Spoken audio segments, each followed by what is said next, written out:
Voltou.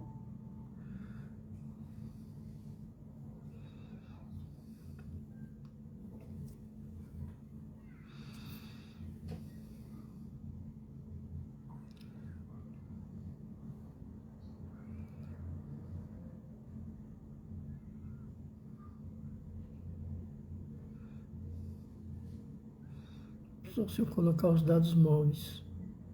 Melhorou, bem. Beleza. Tá bom de imagem e de som? Vamos trabalhar então. Vamos agradecer ao Criador a oportunidade que se renova. Vamos agradecer pela nossa vida, que continua a sua marcha segundo as nossas decisões, segundo as nossas procuras.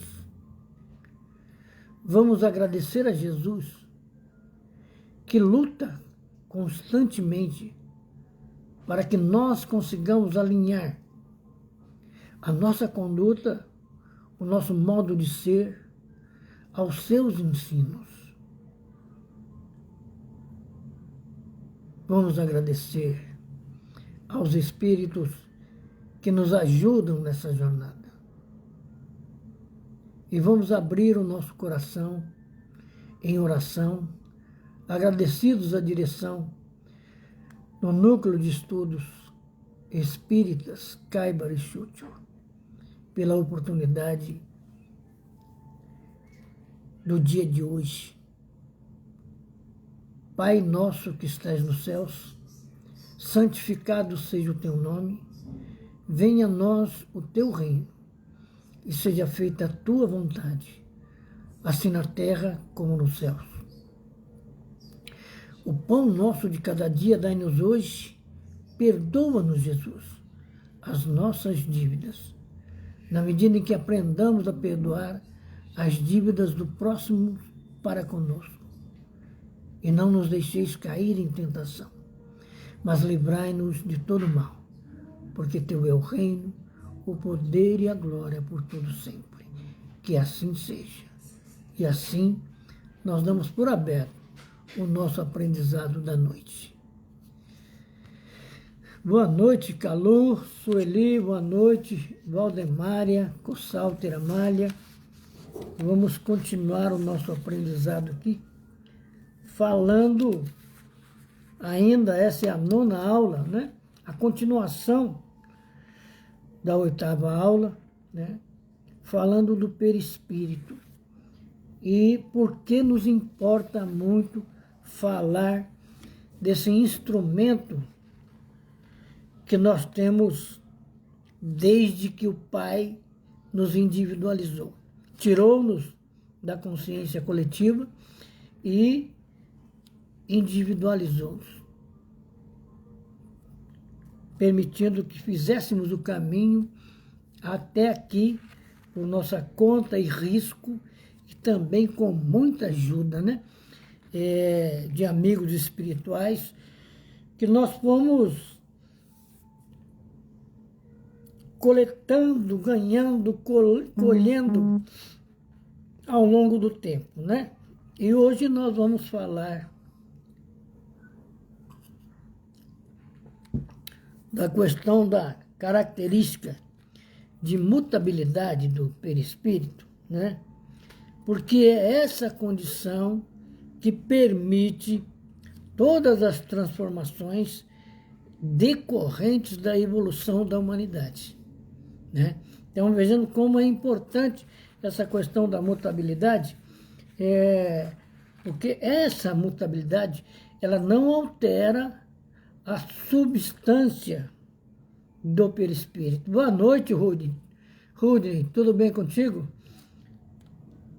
Essa mutabilidade, repetindo, não é suscetível de alterar a essência do perispírito, ou seja, aquela condição que todos nós sabemos, a formação básica do perispírito, que é eletricidade, magnetismo e matéria quintessenciada. Isso não se altera, né? Mas a forma pode mudar. E nós já vimos vários exemplos disso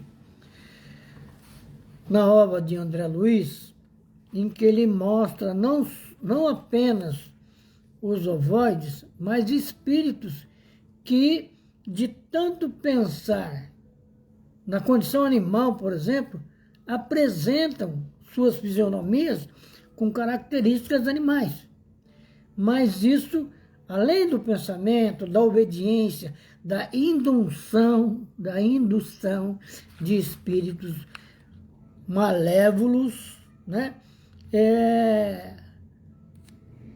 O espírito que se submete a isso acaba aceitando essa modificação, né? Mas, independente disso, isso é um efeito. Tem um efeito evolutivo. Quando nós, tirados da consciência coletiva, nós nos aproximamos do fluido universal, como a gente já viu aqui, e aí desenvolvemos o nosso perispírito. Só que nesse momento, nós estamos naquela condição de simplicidade e de ignorância. Então aí não conseguimos reunir tudo o que o perispírito, o que o espírito necessita, aliás, de um perispírito. Então, o processo evolutivo vai fazer com que isso ganhe melhores condições ao longo do tempo, né? Então, o trabalho dos milênios, olha, uma importante, constrói a consciência individual. Sustenta também, logicamente, o aperfeiçoamento dos necessários instrumentos à manifestação nos diferentes momentos evolutivos. E manifestação aqui, nós não estamos falando de manifestação mediúnica, mas manifestação do espírito nas várias condições de vida. Manifestar-se na matéria, na reencarnação. Manifestar-se no mundo espiritual pós o desencarne. São manifestações importantíssimas para nós. E, de conformidade, vamos dizer assim, o grau de aproveitamento que nós desenvolvemos. Marlene, boa noite. Nós, quando retornamos ao mundo espiritual, apresentamos um perispírito mais sutil, com maiores recursos, com maior capacidade de percepção, né? Daí a importância de entender o perispírito como instrumento, como elo que permite que possamos lidar com a matéria. Então, quando estamos lá, nas primeiras vidas, ainda como nos mostra os estudiosos, né? O nosso amigo Zalmino Zimmermann, no seu livro Perispírito, capítulo 10, página 261, imagina o que tem ali sobre perispírito, né? Nós pegamos isso aqui de uma apostila. Ele nos fala das protoformas perispirituais. Aí nós raciocinamos. Quando nós, o prazer é nosso, Rodney, quando nós somos individualizados, estamos imediatamente conectados à simplicidade e à ignorância. A ignorância de vida. Não é só a ignorância cultural, espiritual, não, a ignorância de vida. Estamos ensaiando, engatinhando nossos passos como é que diz, nos primeiros caminhos da evolução. E aí, essas protoformas, mercê da ação espiritual de amigos espirituais, porque quando a gente está nessa fase, o que acontece? Nós encarnamos e desencarnamos sem muita consciência disso. Então, a espiritualidade superior, também por conta de socorristas, porque é toda uma organização para que a gente esteja aqui aprendendo, né? Imaginarmos a vida como uma imensa faculdade, uma imensa universidade nesse universo infinito. E aí, grupos de socorristas, espíritos superiores, ordenando, chefiando mesmo esses grupos socorristas para as encarnações e desencarnações. Até que ao longo do tempo nós vamos ganhando essa individualidade, essa consciência de individualidade. E aí vamos atender as nossas tendências, né? Mas fiquemos por enquanto só no perispírito, né? Então, essas protoformas passam gradativamente a apresentar características e propriedades que refletem os avanços alcançados, propiciando a formação de estruturas físicas, anatômicas, fisiologicamente cada vez mais aprimoradas, né? E protoforma é o nome feminino que significa forma inicial ou primitiva. Então, nós estamos lá nos primeiros passos, espíritos simples e ignorantes. Então, essa protoforma é como a folha dos órgãos vegetais. Pronto. Então, até que chegue as flores, os frutos, é todo um processo de desenvolvimento. Assim é conosco também. Boa noite, Jane Damasceno. Assim é conosco também. Só na noite dos tempos, como diz Emmanuel, nós não temos alcance dessa memória. Então, parece uma coisa muito distante de nós. Mas o perispírito está em nós. Nós sentimos a presença de outras entidades, nós mergulhamos o corpo no sono e damos uma viajada no mundo espiritual, encontramos pessoas, às vezes voltamos de lá super felizes, às vezes preocupados, né? Às vezes até chateados, entristecidos, né? Porque depende do nosso relacionamento, depende do nosso comportamento, né? Qualquer pessoa, em qualquer circunstância da vida, ela pode estar pernoitando no mosteiro, como numa penitenciária, como num hospital, ou mesmo ao relento das ruas. Ela tem que ter educação para dormir. Ela tem que lembrar do orai e vigiai, para que as suas companhias espirituais não sejam desastradas, vamos dizer assim, né? E para que o aproveitamento daquelas 8 horas, né, que normalmente uma pessoa até esses 40, 50 anos conseguem tirar de descanso, porque depois disso a danada da velhice começa a diminuir as nossas necessidades, então já não se dorme mais 8 horas, né?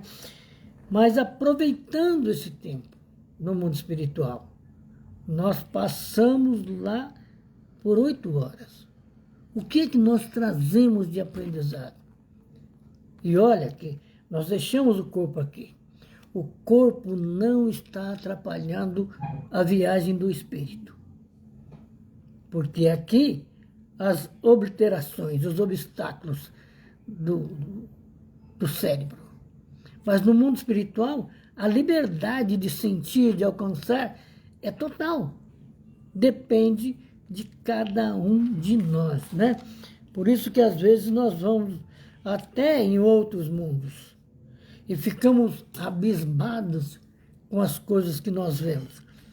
Mas a maioria de nós não consegue identificar que lugar que está.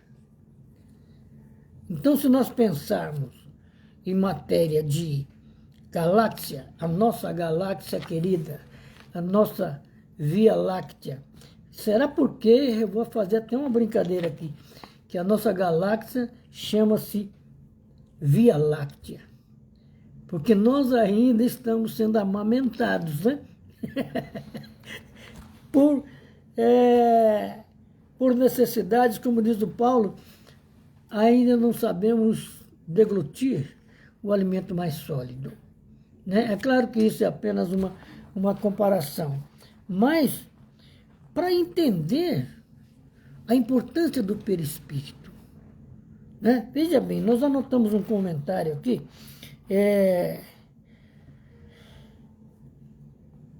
de feito, a fisiologia do cérebro físico espelha rigorosamente a do cérebro espiritual, que se projeta inteiro no perispírito.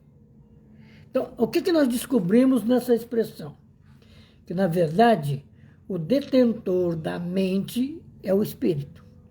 E ele projeta no perispírito um cérebro, porque ele precisa usar as informações, os aprendizados, quando encarnado, ou mesmo quando no mundo espiritual, ainda sem a devida evolução, né?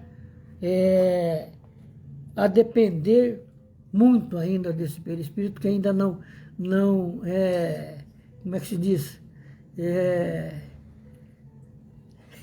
Exatamente, Consalto. O termo láctea vem de leite, né? Então a criatura não está ainda muito desenvolta, né? E ela depende dessa união plena, coesa, de eletricidade, de magnetismo e matéria quintessenciada. Por isso que tem muita gente que desencarna e não tem noção que desencarnou, porque o efeito da matéria quintessenciada ainda pesa mais do que o magnetismo e a eletricidade, entendeu?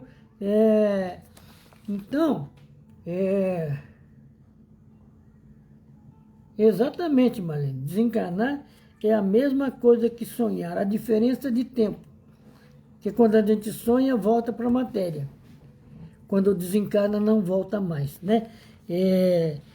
Então, vejamos aqui, o cérebro humano é mesmo como um depósito temporário, o cérebro humano aqui, essa cachola aqui, onde o espírito, de conformidade com seu desenvolvimento evolutivo, transfere de seu perispírito reflexo de sua evolução, tais como talentos, habilidades intelectuais e físicas, em várias áreas do conhecimento humano, que costumamos chamar de pessoa bem dotada, até o ponto em que a lei do esquecimento permite. Nós não podemos esquecer disso, segundo o nosso plano de realizações. Então, eu não sei se eu já contei para vocês, mas se eu contei, me desculpe, eu vou repetir aqui. O cidadão que criou, que inventou a lixa que todos nós conhecemos, que lixa ferro, que lixa ferrugem, que lixa paredes, enfim, madeira, ele fez várias experiências e não conseguia fixar a areia no pano que ele colocava. Ele passava cola, colocava areia e nada. Quando aquilo secava, quando ia usar, estragava tudo. Numa determinada noite, ele sonha, ele dorme, o corpo dorme, ele vai pelo mundo espiritual e entra numa oficina. E tem um espírito, aliás, até mal-humorado, né, usando uma lixa. Ele se aproxima e fala: mas como é que você está usando a lixa se nem foi inventada ainda? Presta atenção, como nós nem sempre temos noção do lugar que nós estamos. Como você está usando a lixa se nem foi inventada ainda? Aí o espírito responde para ele: boa noite, Márcia, tudo bem? Você não sabe que você tem que temperar a areia para que ela possa fixar-se no pano? Ele acordou. E aí ele resolve todo o problema da lixa. Realmente, Mauro, ainda somos imaturos. Temos que mamar nessa mamadeira aí ainda, né? Nós vivemos numa parte da galáxia, né? Com certeza, em outros planetas nessa galáxia, que são coisas de mais de 200 milhões, a evolução é mais acentuada do que aqui, né? Então, veja bem, o sonho serve para aprendizado. Depende de como nós colocamos o corpo para dormir. Nós jantamos, tomamos o nosso banho e uma ou 2 horas depois vamos deitar. Mas nós deitamos e dormimos, ou colocamos o corpo para dormir e continuamos em atividade. Como é que nós estamos agindo nesse sentido? Né? Porque a noção da nossa própria imortalidade nos leva a essa condição de simplesmente deixar o corpo lá e ir para os aprendizados. E aí, claro, depende das nossas amizades, né? Depende daquilo que nós combinamos no mundo espiritual para agir por aqui, né? Para aprender, para ajudar. Nós somos trabalhadores e estamos divulgando a doutrina dos espíritos. Olha a importância da nossa oportunidade. Estamos divulgando a doutrina dos espíritos. Se nós compararmos com o trabalho dos discípulos diretos, imediatos do Cristo, nós estamos numa situação muito cômoda, numa situação confortável, numa situação em que eles, por exemplo, para viajar, às vezes levava meses para ir sair de um país ao outro. Hoje nós estamos aqui, ó. Estou aqui na minha casa, na zona leste de São Paulo, e comunicando com pessoas do Rio de Janeiro, comunicando com pessoas de outros bairros aqui de São Paulo, né? Vocês estão me vendo, mas antigamente. E o trabalho, não de convencimento, mas de levar a importância do conhecimento do Cristo, fazer com que as pessoas raciocinem, pensem, sabe, assimilem aquelas informações, reflitam e entendam. Que essa é a proposta da divulgação do Espiritismo. Que as pessoas entendam o que é o Espiritismo, né? Hoje, no estudo que nós estamos fazendo sobre a mediunidade, estávamos relendo algumas coisas na Revista Espírita de 1859, se não me falha a memória, e até bem pouco tempo atrás diziam que nós, espíritas, lidamos com o sobrenatural. Olha, meu Deus do céu.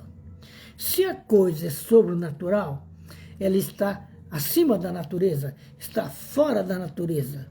O que está fora da natureza, nós enxergamos? Nós sentimos? Não tem sentido esse negócio de sobrenatural, né? Aí, ó, Valdemara de Silveiras, São Paulo, Marlene de Goiânia. Então, observa que nós temos o quê? Que divulgar essa doutrina, fazer com que as pessoas pensem. Não precisa parar para pensar, não. Pode continuar andando e pensa em movimento, que é melhor, né? Para entendermos os recursos que nós temos. Então, quando nós vemos, por exemplo, o Jerônimo Gonçalves, né? que tinha todos aqueles problemas que nós sabemos.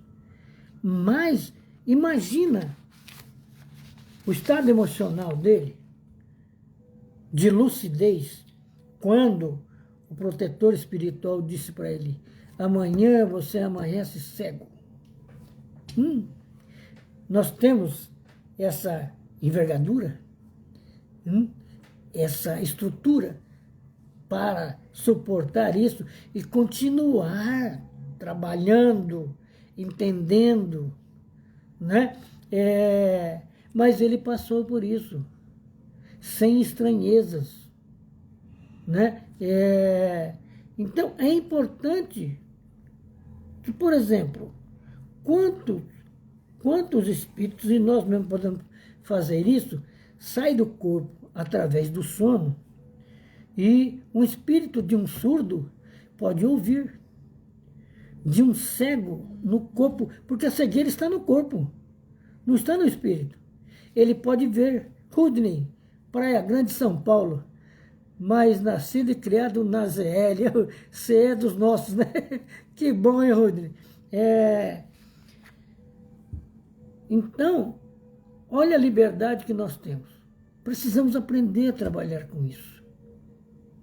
O papai, a mamãe desencarnou, eu preciso encontrar com eles com lucidez para conversar, não coisas daqui, não reclamar, mas conversar coisas de aprendizado, coisas de lá, de onde eles estão vivendo, que com certeza é muito melhor do que nós vivemos aqui, né? Então, voltando aqui ao nosso danado do perispírito, né? De feito, a fisiologia do cérebro espelha rigorosamente a do cérebro espiritual, que se projeta inteiro no perispírito. Os circuitos neuronais, de neurônios, aquela famosa, como é que se diz? Ô, Jesus! A sinapse, né? A troca de informações de um neurônio para o outro, esse processo de memória que corresponde aos circuitos espirituais. Quando nós estamos pensando, não é o cérebro que está pensando, é o espírito. E aí ele ativa todo esse circuito, cérebro, mente, e todo o conhecimento que ele tem. Com essa consciência, fica Coçal, Tenamalha, você mora aqui pertinho de mim, na Vila Curuçá. Eu estou aqui na cidade de Aire Cavalho.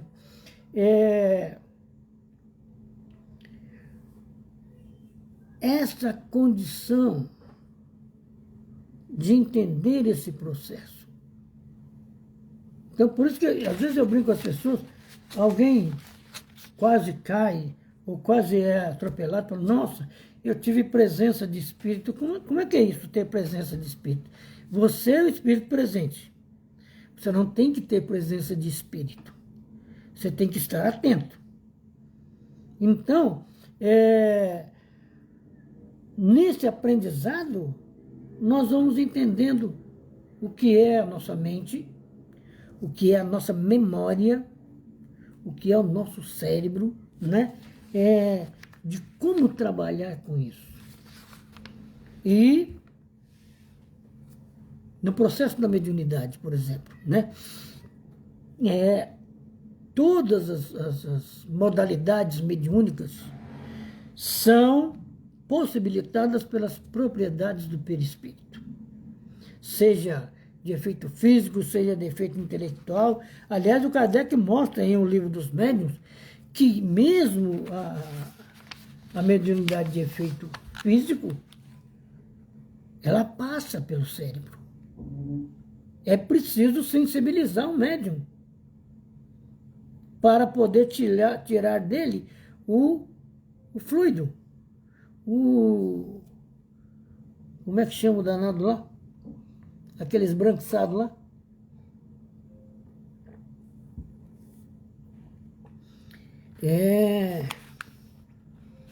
Não é protoplasma, não. Ectoplasma. É ectoplasma. Ectoplasma. Minha filha lembrou aqui agora. E em se tratando da mediunidade, Rodine, beleza, o ectoplasma. Em se tratando da mediunidade, do plano material, a faculdade, olha bem o que o nosso amigo Zimmermann coloca aqui, e que nós precisamos entender em face do estudo do perispírito. A faculdade mediúnica não é, a rigor, do corpo. Ela é orgânica, mas ela não é do corpo. Né? Lembramos que nós temos no perispírito um percentual de matéria quintessenciada. E que na conexão, que no elo, né, as estruturas nervosas vão possibilitar, vão elaborar, eles falam uns nomes aqui, uns palavrões, né? Morfogênese, presta atenção, é um palavrão, né? Sob o impulso perispiritual do reencarnante. Porém, vem do espírito. E, finalmente, por suas condições, pois já se trata de uma estrutura de natureza mais próxima da matéria. O perispírito é o fator de contato e comunicação entre os mundos espiritual e físico. Então, há uma criatura, por exemplo, que sofreu de um AVC. Ela não vai poder traduzir a fala do espírito porque o seu cérebro não permite isso, né? Mas, desligada do corpo, o AVC deixa de ter influência. Mas apenas então somente desligada do corpo pelo sono. Então, entendendo isso, começamos como é que se diz? A perceber tudo que nós temos. Nós falamos assim, Deus é dádiva, é misericórdia, é justiça. Mas como funciona tudo isso em nós? Uma criatura que tem deficiências, como é que funciona nela? Como é que ela entra em contato com as coisas, né? Ontem ainda estava vendo um vídeo daquele rapazinho que não tem pernas e nem mãos, né? E ele, como que, eu não sei se pode usar essa expressão para ele, de engatinhar, porque ele não tem perna. Mas ele alcança um móvel, levanta a cabeça, abre a boca, prende o copo na boca, vira e bebe o líquido que está ali dentro, né? A luta pela sobrevivência, diriam muitos, mas é o recurso. Ele descobriu isso como? Pensando, treinando, tomando vários banhos de água, de leite, o que quer que ele bebesse, suco de frutas, até aprender. E isso está em nós. Essa capacidade de desenvolvimento, né? Então, veja aqui, eu vou repetir para os senhores. A mediunidade tem como casulo, como moradia, como casulo existencial e transitório, as estruturas nervosas do corpo humano, mas pertence literalmente ao espírito. Porque tirou o espírito do corpo. O corpo não sente aquilo que sentiria se o espírito tivesse ligado a ele. E tirar o espírito do corpo não quer dizer apenas desencarnar. A criatura pode dormir, por exemplo, né? Se ausentar mentalmente e nem por isso dar passividade a espíritos, né? Você também viu, né, Valdemar? É muito legal. A mediunidade é orgânica, mas não pertence ao corpo. Ela é atributo do espírito. porque é o espírito que tem a sensibilidade. É o espírito que consegue conectar-se ao mundo espiritual, né? Tanto que as ocorrências, os fenômenos que ocorrem no espaço entre o espírito e o perispírito, tendo como responsáveis o espírito do médium e o espírito comunicante. No espaço entre o espírito e o perispírito. É esse espaço que a gente sente todas as coisas. A gente sente a presença, os odores, o calor, a friagem, uma série de coisas, né? Então, com a consciência disso, né, vamos entender que o processo mediúnico ocorre mente a mente. O perispírito é um instrumento, tanto do comunicante como do médium. Então, é como imaginar... Antigamente se discutia muito a questão da incorporação. A incorporação, de fato, ela não existe. Porque para incorporar era preciso que o espírito do médium se afastasse, dando condições para que o espírito do comunicante assumisse todo aquele corpo, né? Mas não é possível, em face de que não tem conexão perispírito do comunicante com o corpo do médium. Então, o que vai acontecer é influência mente a mente. Então, ele pode ser um médium,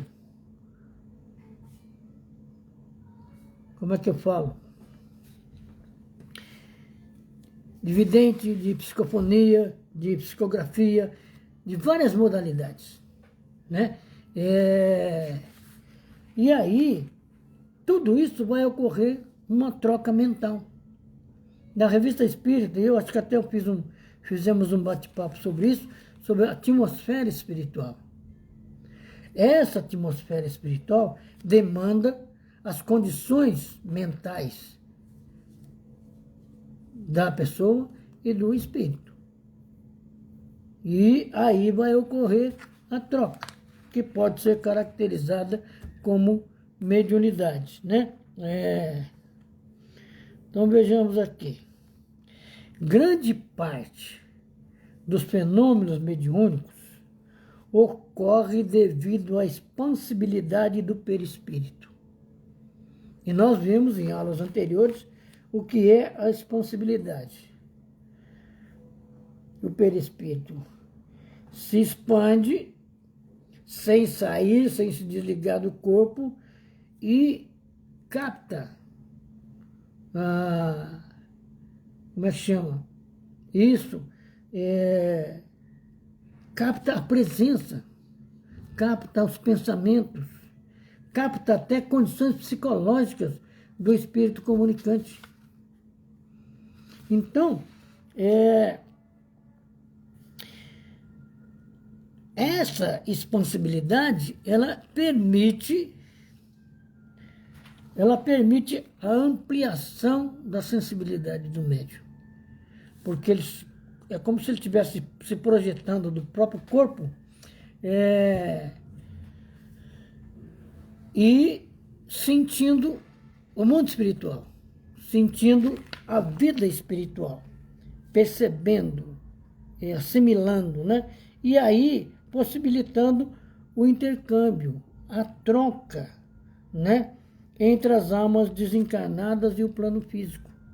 Então, isso é mediunidade. Por isso que antigamente nós íamos para o centro espírita, a primeira coisa que o dirigente falava, não, você tem mediunidade e tem que desenvolver. Então, aí é um risco. Porque para desenvolver essa mediunidade, ele tem que aprender isso, a expandir o seu perispírito. E tem que explicar para ele como é que é isso. Vai aumentar a sua sensibilidade. E ele tem que saber disso. O candidato a médium, né? Por quê? Nessa expansibilidade, pode expandir-se, ampliando o campo da sensibilidade. Expandindo, pode chegar a um estado de desprendimento, em que a percepção se torna mais aguda, podendo evoluir para o desdobramento. Então, olha quanta coisa pode acontecer com a expansão perispiritual, com o aumento da sensibilidade, que são as propriedades do perispírito. E aí nós vemos essas funções, a função da expansibilidade, a função da sensibilidade.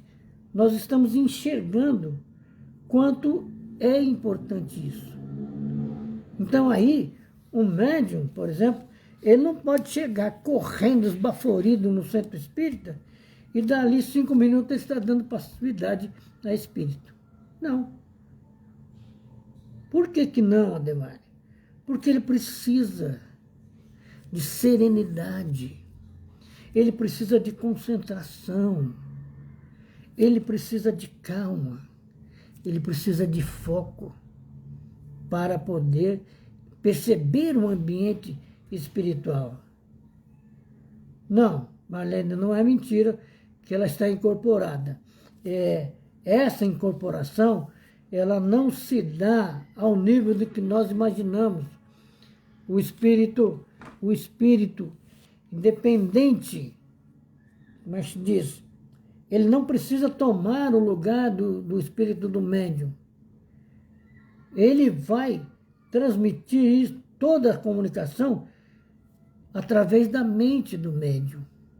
Ele pode, inclusive, mudar a voz do médium. Ele pode fazer com que o médium se levante, que o médium depasse, coisas desse tipo, mas há um afastamento, vamos assim, pequeno em relação à presença do espírito. É como você sentar-se em um banco e alguém que está sentado lá abre espaço para você sentar. Mas nem você e nem a pessoa que estavam lá mudaram de personalidade. Entende? Então, é a mesma coisa que acontece na mediunidade. Entende? Para que possamos entender a função do perispírito. Por isso, por exemplo, quando o André Luiz fala nos livros dele, Informas Pensamento, por exemplo, como é que nós vamos entender isso? Como explicar isso para nós mesmos? Para saber o que é uma forma pensamento. Então, veja bem aqui. Formas pensamentos com tal poder de dano não se confundem com as formas mentais comumente produzidas por encarnados e desencarnados, ainda que com nefastas intenções. São produto de inteligências treinadas, quase sempre cultivadas do ponto de vista intelectual, mas tristemente descuidadas de sua evolução moral, cujas criações malignas são marcadas por especial intensidade e persistência. Quando nós entendemos essas coisas, essa forma de pensamento, ela é projetada por um espírito que foi treinado para fazer aquilo. Ele projeta uma imagem e o médium passa a acreditar naquilo que está vendo. E o médium não está vendo simplesmente porque ele é um evidente, porque ele expandiu o perispírito. Aí ele percebe o mundo espiritual. E aí ele passa a narrar aquilo. Mas qual é o nível de verdade que existe naquilo? Exatamente, é exatamente isso. O médium empresta as cordas vocais ao espírito, de modo consciente, né? Que está acontecendo isso. Mas o médium tem obrigação de vigiar o pensamento que lhe ocorre na mente, para saber do valor moral desse pensamento.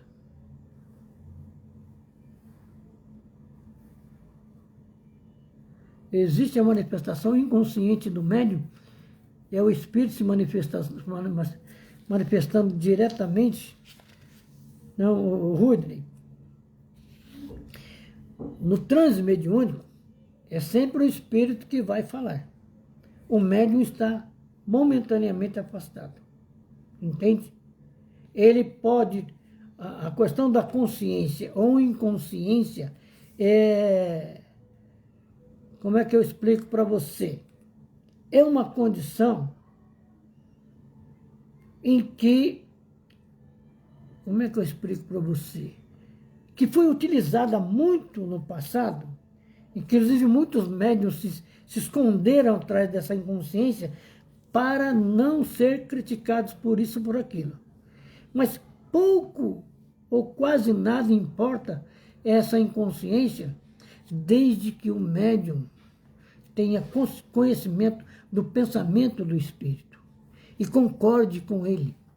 Se o espírito tem condições morais, se o espírito tem conhecimentos doutrinários, conhecimento de filosofia, essa inconsciência, como se diz, não é uma condição sine qua non, total.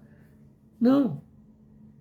Ela pode até ocorrer num dado momento que o médium está desenvolvendo. Depois ele começa a conhecer o espírito. É mais ou menos quando você entra para fazer um curso na escola, você não conhece o professor. E não conhecendo o professor, você não sabe o que ele vai dizer. Você pode conhecer a matéria que ele vai discorrer. Ele vai discorrer sobre filosofia, sobre matemática, sobre psicologia. Você sabe disso. Mas como ele vai fazer, você ainda não sabe. Só no decorrer do tempo. É mais ou menos isso. Uma aula entre o espírito comunicante e o médium. E o médium tem que estar atento a isso. Ele tem que ter conhecimento doutrinário que também vai adquirir ao longo do tempo, né? para que esse relacionamento seja positivo para ele, seja agradável aos que o ouvem e traga frutos doutrinários, filosóficos, sabe, muito importantes para o grupo em que ele está atuando, né? E tudo isso ocorre via perispírito. Então, a criatura, por exemplo, ela tem um sonho. Ela está sonhando. Ela está caminhando numa rua ou está saindo de casa e ela sofre uma pressão de um espírito bolhento, de um espírito brincalhão ou mesmo de um espírito maldoso. E ela volta para o corpo, correndo com medo desse espírito, e chega cansada, sabe? Com medo. Então, o corpo não sabe desse medo, né? Mas sofre os efeitos do medo que o espírito passou, via perispírito. Observa como a coisa acontece? Na mediunidade é a mesma coisa, só que num processo de paz, num processo de permissão adquirida, de permissão cedida, em que os dois, o comunicante e o médium, fizeram um acordo sobre isso. Sim, Mauro, explicar o que é animismo. Antigamente também tinha-se muito medo de animismo, né? O animismo, normalmente, ele é um processo em que o médium sai de si e vai buscar nos seus aprendizados anteriores sobre aquele assunto que está discorrendo. Esse é o animismo normal. Nós podemos achar informações sobre esse animismo no livro Diálogo com as Sombras, do Hermínio Corrêa de Miranda. Então, esse é o animismo normal, é enquanto efeito mediúnico. E por que ele é efeito mediúnico? Porque o médium sai, se expande e vai buscar nas suas experiências, nos seus conhecimentos antigos, entendeu? Valdemar, o processo é esse mesmo. Então, agora, tem aquele animismo que a criatura deliberadamente lê muita coisa, chega no centro espírita e quer falar sobre aquilo. Eu já vi um médium fazendo esse tipo de coisa, bem lá no começo, eu nem sabia o que era aquilo, né? E falou por horas, sabe? Mas é uma vontade do médium. Não há uma ação mediúnica. A ação do médium. Então, esse é pernicioso, é prejudicial. Mas o animismo natural, ele é muito importante. É preciso, então, analisar aquilo que o médium falou, né? E junto com ele, fazer com que essa análise chegue numa conclusão lógica. A lógica doutrinária, beleza, esse animismo não afeta ninguém. Por que animismo vem de quê? De ânima. Ânima é o espírito. Então, é aquilo que vem do espírito. Beleza, Mauro? Valdemar, é assim. Se você está voltando cansada, vê de quem que você está correndo. Antes de dormir, vibra, ora, né? Para que isso não ocorra mais, né? Ou que você tenha esclarecimento do porquê disso e saiba como agir doutrinariamente.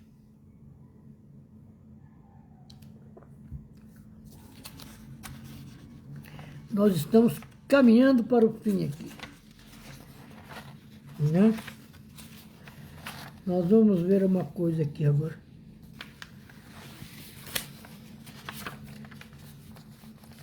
Por exemplo, para a gente caminhar, para dar um encerramento legal aqui, a questão da temperatura, né? Mostra uma espécie de temperatura própria relacionada com o seu grau de evolução moral. Então, um espírito, quando se aproxima, que bom, né, Valdemar? Observa com mais afinco essa questão, para você não sofrer com isso. Na atividade mediúnica, os médiuns registram, às vezes, gélido torpor, com a aproximação de um espírito sofredor, ou uma sensação cálida e agradável quando da aproximação de um espírito superior. Então, é por essas condições que nós analisamos com quem nós estamos nos relacionando. Entende? Então, esse gélido torpor é uma friagem que vem de um espírito que está vivendo num ambiente muito frio e que tem um frio moral, que tem uma friagem moral em si mesmo. Ele transmite isso ao médium. O médium, sabendo disso, sabe, vai comunicar. Está acontecendo isso e aquilo.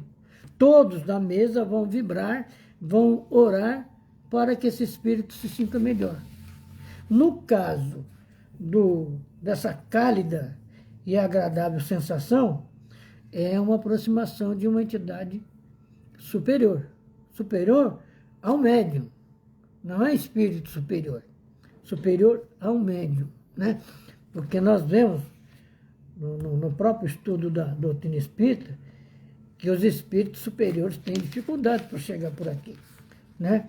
Então, conforme seja mais ou menos depurado o espírito, o seu perispírito formará das partes mais puras ou das mais grosseiras do fluido peculiar ao mundo que ele se encarna. Então, nós sabemos hoje, estamos aqui no planeta Terra. Amanhã o Mauro desencarna e 50 anos depois ele vai reencarnar lá em Júpiter. Ele vai abandonar esse perispírito atual e vai formar um outro perispírito pertinente ao planeta Júpiter. Entende? E por isso é que o espírito não perde o seu perispírito. Ele muda, modifica, ele faz evoluir, né? Ou troca conforme as suas tarefas, os seus aprendizados, né? E aí o espírito produz, e sempre por comparação e não por assimilação, o efeito de um reagente químico que atrai as moléculas que a sua natureza pode assimilar. Resulta disso este fato capital. A constituição íntima do perispírito não é idêntica em todos os espíritos encarnados ou desencarnados que povoam a Terra ou o espaço que a circunda. Daí a diversidade de mediunidades. Porque a constituição do perispírito, ela não é idêntica em ninguém. Por isso que nós vemos pessoas extremamente sensíveis. Outras da mesma família, do mesmo grupo espiritual, e são meio que toscas, né? Meio que grotescas, brutas, né? Então, é importante esse nosso aprendizado para todos nós, principalmente para os médiuns e dirigentes, né? Que precisam saber disso e saber como lidar com possível mediunidade que chega para ele orientar, né? Que Deus nos abençoe, que nos ilumine, que ilumine todos vocês, né? E até uma próxima vez. Tem muito que bater cabeça aqui ainda, Mauro. Eu também, viu, Mauro? Sabe? Eu gosto muito desse meu Brasil aqui e da França também, sabe? Que Deus nos abençoe a todos, que tenhamos todos uma boa noite sobre a proteção do médium de Deus, né? O médium de Deus, nosso querido Yeshua, né? Até a próxima. Boa noite, Su. Boa noite, Rudney. Vamos concluir por aqui.